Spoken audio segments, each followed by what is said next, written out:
L'entrée dans le sanctuaire. Vous avez franchi le premier palier. Si vous êtes devant cette vidéo aujourd'hui, c'est que vous avez fini par accepter cette solitude nécessaire. Vous avez vu vos anciens cercles s'éloigner, vous avez encaissé les silences et les regards inquiets de votre propre famille. Et malgré tout, vous êtes resté debout, seul dans le noir de votre chambre. Depuis ce fameux 10 juillet 2025, le jour où on a posé la première pierre de ce sanctuaire, j'ai vu défiler des centaines de personnes qui ont lâché l'affaire dès que le vent a commencé à tourner. Mais vous, les 266 bâtisseurs de la première heure, vous tenez encore la position. Un bâtisseur qui ne possède pas d'outils n'est rien d'autre qu'un rêveur qui s'ignore. Le centaure numérique. Elle n'a pas de tripes. Elle n'a pas de cicatrices sur les mains. Elle n'a jamais connu la faim, l'humiliation ou le goût amer du rejet. Et c'est précisément là que se crée la résonance humaine. L'union de l'homme et de la machine est l'étape ultime de votre progression professionnelle. On ne parle plus de lutter contre un algorithme, mais de le dompter. Vous devenez un centaure numérique. Rappelez-vous, la roue n'a pas tué la marche, elle a permis à l'homme de conquérir des paysages entiers.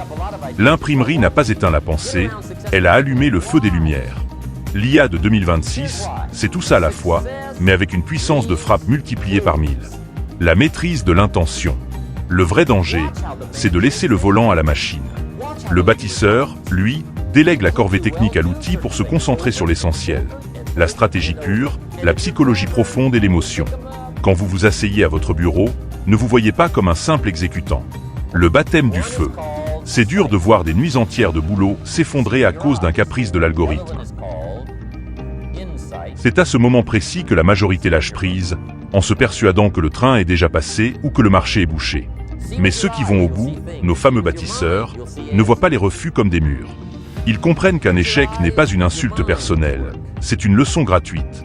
Chaque non que vous recevez est une donnée brute, une information capitale sur ce qui foire dans votre approche. Si vos 20 derniers emails sont restés sans réponse, ne paniquez pas. La résilience et l'action. Cela signifie simplement qu'il faut changer de fusil d'épaule. Arrêtez de prendre ces claques pour vous. Voyez-les comme des opportunités de devenir plus tranchant, plus précis. Pour percer, il faut apprendre à kiffer le challenge, à ne plus avoir peur de se manger le sol. Le terrain ne récompense pas les intentions, mais la résilience pure est cette capacité à se relever après avoir pris un coup. Il est temps de sortir du bois et de passer à l'attaque. Utilisez tout ce que vous avez entre les mains pour frapper fort et frapper vite. Et n'oubliez jamais que se planter fait partie intégrante du processus d'apprentissage. Le parasite de l'attention. Cependant, il y a un ennemi encore plus vicieux que l'échec. C'est l'éparpillement. On vit dans une époque où l'attention est la ressource la plus rare. Et il est tellement facile de se laisser braquer son focus par les notifications, les messages et les vibrations du téléphone. Pour réussir, vous devez sanctuariser votre énergie et la verrouiller sur vos objectifs. Soyez sans pitié avec votre environnement et apprenez à éliminer les distractions. L'architecture du destin. Votre téléphone doit être éteint ou jeté dans une autre pièce, et vous devez vous créer une bulle de travail propice à la concentration totale. Il est aussi vital de comprendre que votre temps est compté et que vous devez l'investir de façon stratégique. Ne gaspillez pas vos heures dans des activités qui ne vous rapprochent pas de votre but. Vous êtes l'architecte de votre propre destin et il est temps de prendre les rênes. À mesure que vous allez maîtriser votre art et votre concentration, vous allez commencer à attirer des regards, des clients et des partenaires. Mais apprenez à ne pas dire « oui » à tout le monde. Le levier de la liberté. Pour atteindre la liberté, la vraie, il faut actionner le levier asymétrique. Cela signifie utiliser vos compétences et vos outils pour bâtir des systèmes qui bossent pour vous, même quand vous ne travaillez pas. C'est l'art de créer des actifs qui génèrent des revenus sans vous demander d'y laisser tout votre temps. Enfin, prenez ce serment envers vous-même. Un engagement secret envers votre potentiel. Être un bâtisseur n'est pas une étiquette de profil. C'est un poids qu'on porte dans l'ombre. C'est être capable de se regarder dans la glace après une défaite totale et de continuer à avancer sans verser une larme de plainte. La loi de l'exécution 2026. La règle des 72 heures est désormais une partie intégrante de votre vie quotidienne. Arrêtez de repousser à demain ce qui peut vous apporter la liberté aujourd'hui. Le marché de 2026 est un véritable champ de bataille. L'intelligence artificielle a déjà balayé les compétences moyennes et a mis fin à l'ère des travailleurs moyens. Désormais, il n'y a plus de place pour le « pas trop mal ». Seuls ceux qui sont vraiment excellents dans leur domaine survivront. On entre dans l'ère des souverains, ceux qui savent sortir du lot.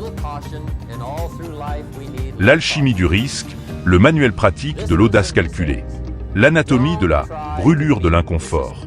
En 2026, le risque est devenu la valeur refuge ultime. La sécurité n'est qu'une illusion créée par les masses pour justifier leur inaction. Le risque est votre arme absolue, car les machines, même les plus sophistiquées, sont programmées pour optimiser et survivre. Elles calculent des probabilités et évitent la perte à tout prix. Mais en fuyant l'échec, les machines s'interdisent l'exceptionnel. Les algorithmes sont condamnés à la moyenne. Vous, les bâtisseurs, devez exploiter cette faille dans la matrice. Ne confondez pas la prudence avec la paralysie. La stagnation est une nécrose de l'âme qui se déguise en bon sens. Pour un souverain, le risque n'est pas un prédateur à fuir, mais un partenaire commercial. Regardez autour de vous. 99% des gens passent leur vie à protéger un trésor qu'ils ne possèdent même pas. Ils sont tétanisés par la peur de perdre un semblant de confort, entretenu artificiellement par la dette et le regard des autres. Mais vous avez déjà traversé le désert. Vous avez accepté la marginalisation et regardé la validation sociale dans les yeux avant de lui tourner le dos. Cette liberté psychologique totale vous donne un avantage déloyal sur le marché. Vous êtes capable de miser votre sang là où les autres tremblent pour quelques centimes. La matrice du risque asymétrique. Il ne s'agit pas de jouer à la roulette russe avec votre avenir. Le souverain utilise le risque asymétrique, l'art mathématique et philosophique de prendre des décisions où la perte maximale est connue, finie et gérable, tandis que le potentiel de gain frôle l'infini. Comment cela se traduit-il en 2026 ? L'offre de rupture. Lancez un service que personne ne comprend encore, en combinant votre expertise humaine et une automatisation agressive. Le marketing de la polarisation.